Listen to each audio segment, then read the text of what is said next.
I have always wanted to be the very best, like no one ever was. There is just one problem. Professor Oak is nowhere to be seen. I'm going to go look for him, cause he needs to give me a Pokémon to start this Nuzlocke. A Nuzlocke is when you do a Pokémon run with permadeath, meaning that if you die, there is no Nurse Joy that can save you. It's done, it's over, finito, the end, dead, rip, kasplat, self-destructed. Anyway, I'll have to venture out into the tall grass on my own, which might be trouble. It might be dangerous, but I'm sure it'll be fine. I would never get attacked by wild Pokémon. Not even 3 steps into Route 1 I get attacked by a bunch of wild Mankeys. Good thing I can just punch them in the face and capture Pokémon that way. After stomping enough of them, I finally catch my first Pokémon. The poison type Ekans, which, when you spell it backward, means snake. No way! This snake will poison anything that gets close to it. On Route 2 I decide to go and train my Ekans while the training is good. Every single wild Mankey goes down in one attack, making for some primo leveling. The Primeape in the Viridian Forest, however, are not very happy with me mowing down all their children for experience. They storm at me, but poison isn't ageist, so down they go. After taking them down, I go and headbutt a tree, where an item drops to the floor. I have no idea what it is, but luckily Nurse Joy knows. She tells me I need to go and touch grass and the stones on Route 2. After touching them, a magic portal opens.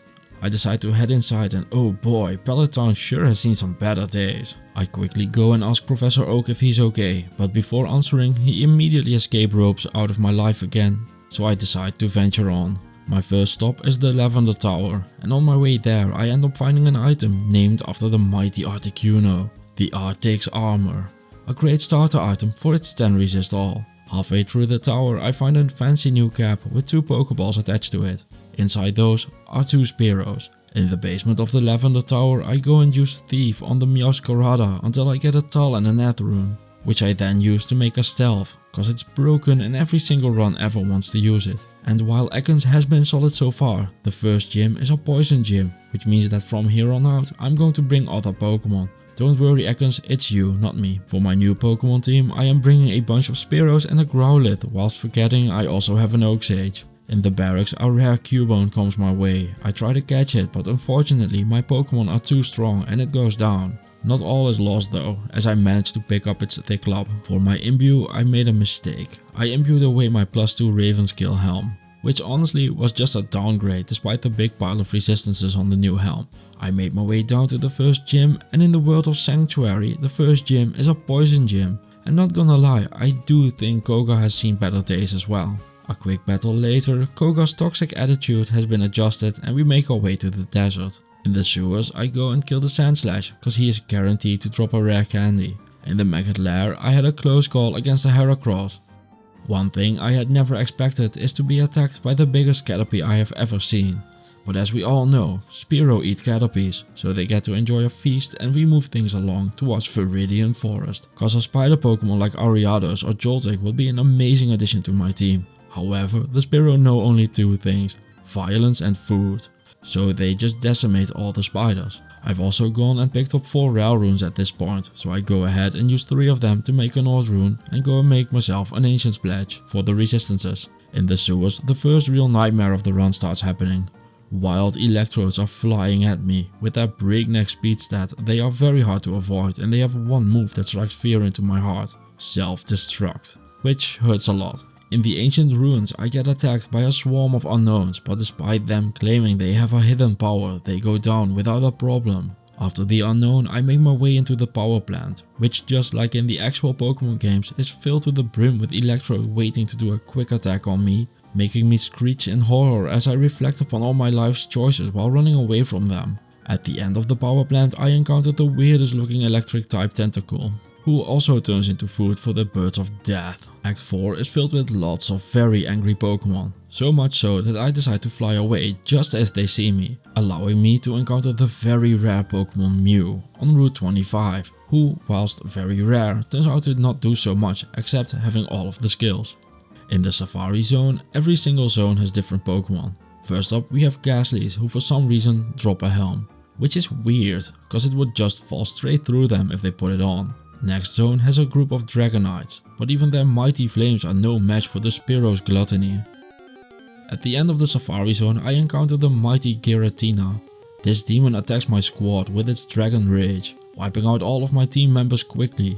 Fortunately, I can just spam revives, and while the demon throws around the fire spins and thunderbolts, my team's Bloodlust just guard chomps down on him and takes him down. We take out our frustration on the Snorlax blocking the road up the hill, and after everyone has eaten, I go ahead and turn his face into a mask that will protect me from the elements. With this new mask I should also go and make a new pair of matching shoes, so I take down some Machops and turn them into heavy boots, cause those are comfy and easy to wear.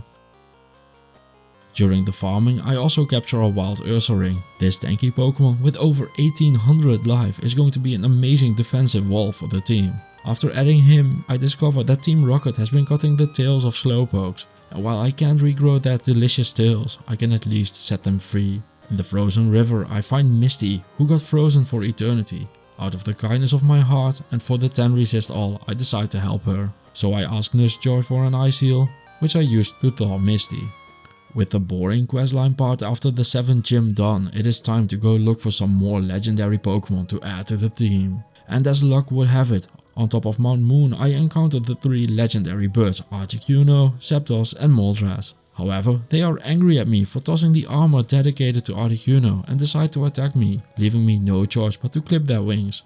On Victory Road, a wild Infernape drops me an Amrune, which I use to make the Edge rune word, cause while I can't join in on the Pokemon battles, I sure as shit can help my team out by giving them the level 15 Thorns aura. The other stuff is nice as well, but this is all about the aura, making it so that every time my team gets hit, a lot of damage is dealt back. With everyone in my team now having a rocky helmet protecting them every time they get hit, I make my way towards the end of Victory Road, where instead of the Elite Four, Giovanni is waiting for me. Since all is fair in love and Pokemon, I sick my team on him and they devour him whole.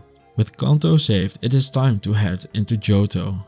In Johto, the Pokemon are much stronger. Even something as simple as a really pale and sickly looking Clefable almost snipes my entire life total straight down. With my Heart of Wolverine having evolved into a Spirit of Barbs and my team now being complete, I felt prepared, but it wasn't enough as I still forgot to bring along a map for the Rock Tunnel.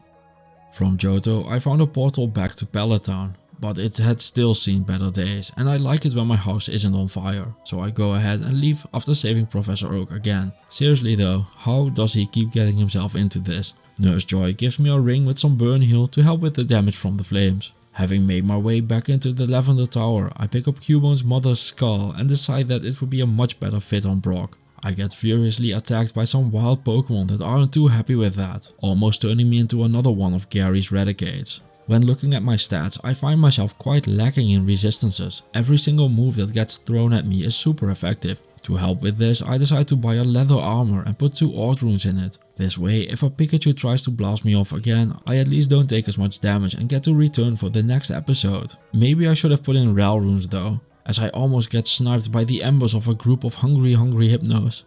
After a quick visit to Nurse Joy, I go and tell the Spearows that it's feeding time. And well, you know what happens next. Having just barely made it out of there, I decide that it might not be the best idea to run around with the bow myself, cause why run the risk when I can pay someone else to do it for me? So in Pewter City I hire Misty, who is called that cause I ran out of Pokemon related girls names, cause I haven't watched the anime in over 20 years. I literally only know Nurse Joy, Officer Jenny, Ash's mom and Misty. And while it is stronger to run around with the Thorns aura myself and have a Might Mercenary, I have this weird thing where I want to try and actually survive my runs. So I give her the Thorns aura and equip a shield for myself. After solving the stupid fucking trash can puzzle in the Vermilion City gym, it turns out I'm at the wrong place all around, and instead of the gym leader I am greeted by a horde of very angry Taurus.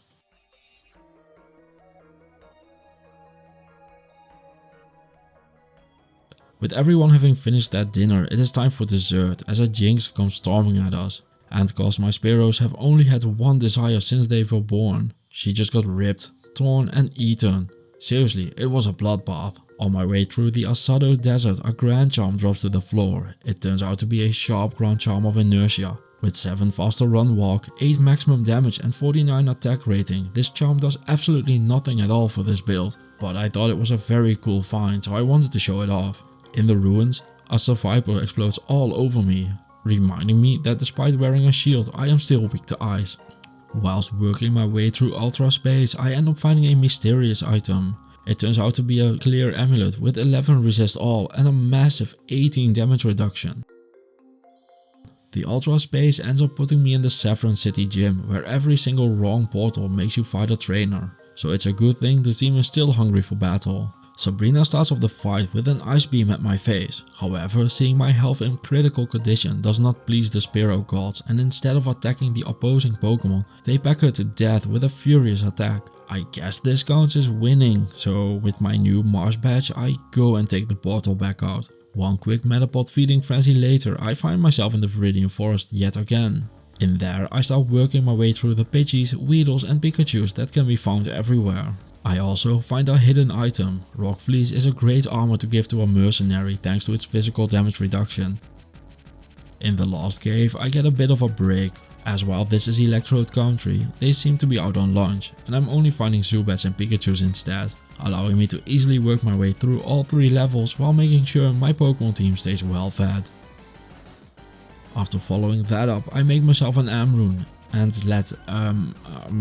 I'm out of Pokemon names again. From now on, Lazark is a Pokemon character. So I let him slap holes into my sword cause that makes total sense, and I go ahead and make a lore and a spirit, which ends up rolling 34% faster cast rate. No matter though, I am still very much weak to ice, but the rest of the attacks will not be very effective on me from now on. I do some Zubat EV training and work my way through the Blazikens. During my training, one of the wild Pokemon escapes my sight for a minute and manages to launch a Future Sight, which is an attack that happens much later than after it is being cast. And oh well, that is something for future me to worry about. The Machokes try and stomp me, but I make it to the big tentacle in the sky once again. This time my team completely surrounds him while I go through his stuff. I don't like what's inside, so he becomes food for my minions. It turns out he was holding back. On his death, he drops a Satigulated male, which can be either Hawanins or Natalia's, but more importantly, he dropped a Mega Stone. This turns out to be a so-called Nagel Ring, and the armor turned out to be a Hawanin's Refuge, which is okay I guess, not much to say about this armor honestly. Moving things along, we make our way to the Plains of Despair, where a group of very angry Gaslies is awaiting my arrival. And because Spearows are weak to being electrocuted, cause well, who can blame them? I don't want to get electrocuted either. I have to be very careful here. The Gaslies start thunderbolting everything in sight, forcing us to run through for dear life. Although we do pick up our skill points again, can't leave behind free experience after all. Behind every corner the Gaslies were trying to haunt me. Fortunately, all it did was make me wish I had a doppelganger to run through this cursed area. A Golem rune drops as well. During all of this, I have been very consistently using the item finder everywhere, and my dedication to the loot finally pays off when a Set Death Mask falls to the floor. Talrus's Mask is one of the best melee helms you can find for a run like this, thanks to its 10% life and mana leech, but even without those, it is still a 60 life, 30 mana, 15 resist all helmet. I will need to level up quite a few times, but I can't wait to wear this, which is ironic cause I'll have to. In the fiery path we come across the final piece of the puzzle. We had already dealt with the Cubone. We had found her skull, and here she is, the Alolan Marowak herself. She asked us where we had taken her skull, but we told her that it looks better on us and ghosts can't wear helms anyway. Attacking a Marowak 15 to 1 turns out to be super effective, and with her down we smash a Waterstone with her Thick Club for the Fel rune it gets us. I end up finding another set piece of Hawanins, which I'm not going to be using, but it's pretty funny that I found half the set in a single run. Bearing some lingering problems with my ice weakness, I managed to deal with everyone and go for round 2 with Giratina.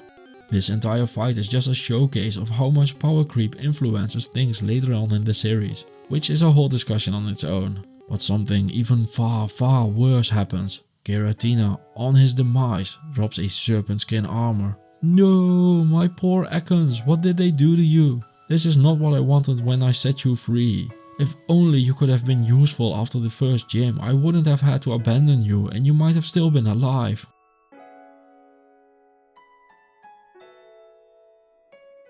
In the Seafoam Islands, a unique Grim Shield drops to the floor. It turns out to be a light clay. And while it does unspeakable things to my resistances, I go ahead and equip it for the +1 to skills cause I really like this item. It's not like there is anything extremely dangerous in the Seafoam Islands anyway, just ignore the Gaslies and their Thunderbolts. One of them happens to have a hold item as well, a +3 NATO helm. Seriously, why do I always find items like these on the wrong runs? Oh well, it can't be helped. I deal with the 3 legendary parrots again and head for Victory Road. But it doesn't feel like victory at all. The Electrodes and the Ghastlies have teamed up and only have one goal: to avenge Marowak, who now for story purposes was their friend all along. With thunderbolts and lightning and self-destruct flying everywhere, this is one of the most dangerous things that can spawn here. Every single one of these needs to be cleared out before I can start working my way up to Giovanni, who has strangely started to remind me of a Tentacruel.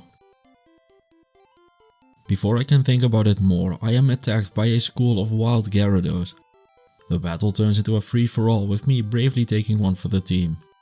Giovanni always targets his spells at the one that has made it furthest into the Victory Road, meaning that by standing as far back as I can, all his spells target me and not my team. And with me taking all the Decrepify away from them, it allows them to munch up. Halfway through the fight, Giovanni pulled out the link cable while trading, cause he's evil and all of that, but a quick reset later, Team Rocket blasts off again. Before making my way into Paldea, I want to be able to wear Talrusha's mask, which means it's time to dive into the Terra Zones, where I end up finding a pretty weird weapon that could have been good for this build if it didn't have insane requirements. The unique Zweihander or Todesfell Flam has 40 fire resist, 10 fire absorb and most importantly, level 10 enchant charges. Enchant is a skill that gives the enchanted player or summon additional fire damage and attack rating, which would be very good for this build. It would be another element for my summons to attack with and it would help them hit more often. But just look at those requirements: 94 dexterity, 125 strength in this economy. So how much would it cost me to spec into that? Well, I currently have 60 strength and 20 dex, so I would need an additional 65 strength and 74 dexterity. Those would come out of my vitality stat, and let's just say I'm not paying 134 vitality to wear this thing. That will be literally half my life total, which isn't very high to begin with, which is why I'm grinding to wear the Talrusha helm in the first place. If only this had been on a different base. Having done counters runs for a while, I end up with 3 Doll runes, allowing me to make the Hell rune I need to complete the Lionheart rune word. This rune word does it all: an enormous amount of stats, 50 life and 30 resist all. What more could you ever want? Enigma. It takes a few more runs, but I hit level 66, equip the Talrusha helmet and head into Paldea, cause that is the only other Pokemon region I know the name of. Paldea starts out with checking what's up, and honestly this doesn't look too bad at all. 1000 life and the resistances are all in the positives. I can't ask for much more than that. Well, okay, yes I can. My Pokemon are not dealing a lot of damage anymore. I would like them to deal more, but it would involve me equipping more +2 skills, which just isn't as free as I want it to be. Whilst making our way through the rock tunnel, another Talrusha mask drops to the floor. I don't know what's up with finding 2 of them, but I'll take it, and by that I mean that Misty will take it. The struggles are becoming real though. I am very much out of Pokemon analogies, but even worse, my team is getting into serious trouble whilst trying to stay alive. I even end up getting cornered and forced into a save and quit. My item finder beeps again, and this time it's a set mesh belt, which is the Talrusha belt, cause apparently it's buy one get one for free with set items for this entire run only. We encounter yet another Cubone, and this one just gets eaten by my pack of Growlithe and Arcanines. It's a dog-eat-dog world after all. I give the thick club to Officer Joy and she decides to make a +5 to Solar Creeper helm out of it. The +2 skills will boost my damage, but it will do so at the cost of my survivability. So now I have a choice to make: safety or damage.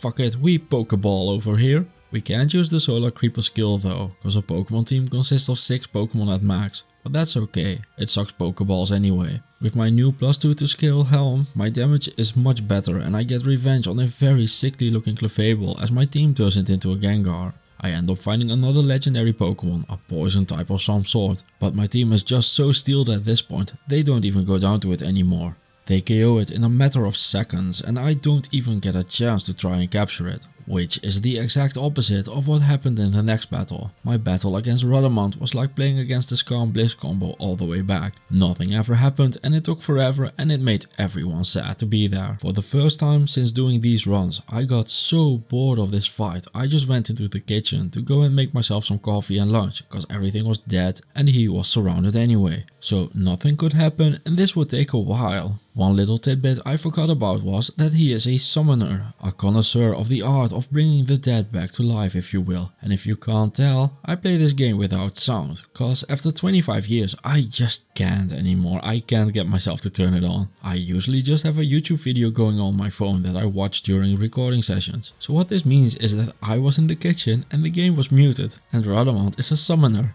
And I was in the kitchen for a long time, cause I figured it would be safe anyway after he died, cause there would be no more monsters. So imagine my surprise when I came back to the game and almost half my life total was gone and I was getting attacked by a random ass skeleton warrior. Not gonna lie, that could have ended very poorly. Not my finest moment. Anyway, we took him down. May we never be reminded of Scar and Bliss again. In the desert, another golem rune drops. Nothing special about it, but I just wanted to repeat the joke. While it wasn't the fastest thing on the planet, my Spearows had a feast on all the Heracross and Weedles in the tunnels. And the pack of dogs did its thing with the low-kick swarms. At this point I figured if the wild Pokemon can't jump a fence, well, screw 'em, so I let the Spearows do their dastardly deeds from afar. The weakness of the team is really starting to show itself though. Things are falling apart, and they are falling apart fast. In the Alph Ruins there are so many wild Pokemon that they end up wrapping around us and not giving us our turn to play. We spent what felt like eternity trying to escape the wrap, and I finally end up seeing my moment and dash out of the hold with extreme speed and tell my Pokemon to attack the summoners. But there are so many that this entire room turns into an all-out war on multiple fronts. In the south, my team is holding back their summons and I divert my Spearows towards them, finally drill packing away at them one at a time until the random spawns, the champion pack and the 2 unique packs of summoners fall. To which I say, good riddance, freaks. One quick guillotine later, the giant Weedle gets stomped as well. I cut my way through the forest without any problems, with the only scary moment happening when an Executor teleports right next to me to try and perform an instant transmission takedown on me. With my cells intact, I have made it out of the forest again, but that only means one thing: we are back in Electrode country. They waste no time coming for me. Upon entering that territory, they immediately try to throat chop me. But I managed to dive back into the safety of my own team. In Travancore, I encounter another thing of nightmares. These champion Shansies are only using 2 moves, Soft Boiled, which is just recover for fancy people, and Blizzard. My team is bad on the offense and I am weak to ice. This is a problem. This ends up turning into another massive slog, making me wish someone would just do a Perish song so at least it will be over faster. I try and send my summons to attack as many of them as possible to make them split the pain. And after over 5 minutes of this, they finally start going down. The council ended up being a massive cakewalk after this. They did end up dropping Lava Gout, taunting me with yet another enchant option I can't use. The Durance of Hate is so dangerous that I even end up forgetting to make Pokemon memes for a while, as the Fanaticism Aura Machamps walk towards me in an intimidating fashion. And while this run has been going much better than the first time I played this build, it has become quite the struggle to make my way through. Something is going to give. I don't know what yet, but this can't go on like this. A small mercy is given when the Machamp decide to queue up in a perfect line, so I at least can try to return them to sender one by one. On the Durance level 2, disaster strikes. First I get hit by the future sight thrown all the way back in the Nightmare Durance, making me panic run and get stuck trying to get away from the electrodes, and one of them saw what was going on, and it smelled its chance with the nose it doesn't have, and used self-destruct. It was super effective, and cause this is a Nuzlocke, there is no scurrying back to a Pokemon Center. I black out. The end of the run.